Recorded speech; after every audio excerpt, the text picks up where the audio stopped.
अमृतसर के एक मध्यम वर्गीय परिवार में रहने वाले राजविंदर लकड़ी का काम करते थे, मगर उनका भविष्य पूरी तरह अनिश्चित था, क्योंकि उन्हें रोजमर्रा की जरूरतें पूरी करने के लिए संघर्ष करना पड़ता था। उन दिनों में मेरी माताजी बहुत ज़्यादा बीमार हो गए, उनको एक चमड़ी का रोग हो गया और उस रोग की वजह से हमारे घर में बहुत ज़्यादा गरीबी तंगी थी, क्योंकि जितने भी पैसे पिताजी कमा के लेके आते थे वो सारे के सारे बीमारी पे लग जाते थे, दवाइयों में लग जाते थे। और इन हालातों में हमें हमेशा ही हमारे भविष्य की चिंता रहती थी और हम रात दिन परेशान रहते थे और सोचते रहते थे कि आने वाले दिनों में हमारा क्या होगा। उसी समय हमें एक कन्वेंशन के बारे में पता चला। हमने उस कन्वेंशन में जाना स्टार्ट किया। जैसे ही हम पहले दिन उस कन्वेंशन के अंदर गए, वहाँ एक मसीह गीत लगा हुआ था, तेरे हजूर यीशु जी मैं आया। उस गीत को सुन के मन को बहुत ज़्यादा सुकून मिला। वो कन्वेंशन 7 दिन की थी। जैसे हमने शुरू किया, हम दूसरे दिन तीसरे दिन गए, मेरी मदर को बिल्कुल आराम मिलना शुरू हो गया। दवा और दुआ के बाद जब राजविंदर की मां पूरी तरह से स्वस्थ हो गईं, तो राजविंदर का विश्वास प्रभु में और मजबूत हो गया। फिर हम पूरा परिवार लगातार चर्च आने लगे, पर आर्थिक स्थिति में अभी तक कोई बदलाव नहीं था।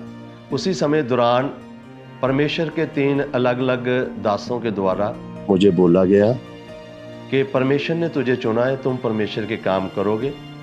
लेकिन मैं अक्सर इन शब्दों को सुन के इग्नोर कर देता था, क्योंकि मेरे अंदर सबसे बड़ी यही चिंता थी कि बिना पैसे के हम घर का खर्चा या घर कैसे चलाएंगे।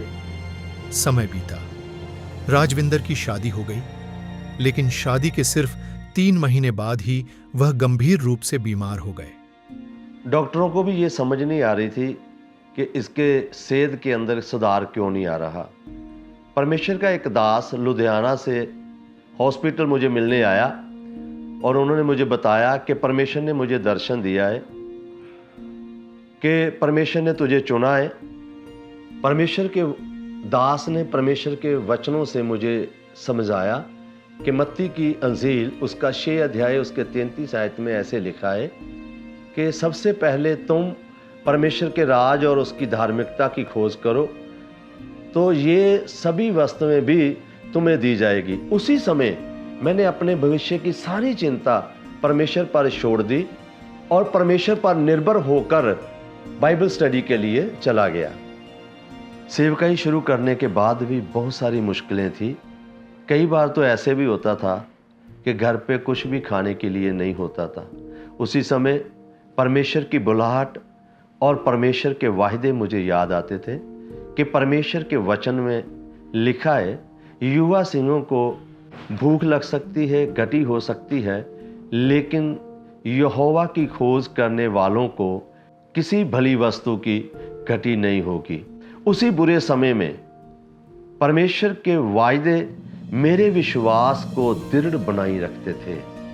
जैसे जैसे मैं सेवकाई में बढ़ता गया, सब कुछ ठीक होता गया। अब परमेश्वर ने मुझे, मेरे परिवार को, मेरे बच्चों को बहुत ज़्यादा ब्लेस किया है। अब हमें भविष्य की कोई भी चिंता नहीं है। सेवकाई में रहते हुए भी परमेश्वर ने आर्थिक तौर पर हमें बहुत ज़्यादा मजबूत किया है। आज राजविंदर सेवकाई के साथ साथ अनाथ बच्चों और विधवाओं के लिए एक संस्था भी चला रहे हैं। कई बार हम अपनी आर्थिक स्थिति को लेकर भविष्य की चिंता करते हैं और अपनी बुलाहट से भटक जाते हैं, पर हमें परमेश्वर पर भरोसा रखना चाहिए। अपनी आर्थिक स्थिति को लेकर परमेश्वर पर निर्भर रहना चाहिए। जैसे परमेश्वर ने मेरी मदद की है, वो आप सबकी भी मदद करेगा। बस आप परमेश्वर में दृढ़ रहें।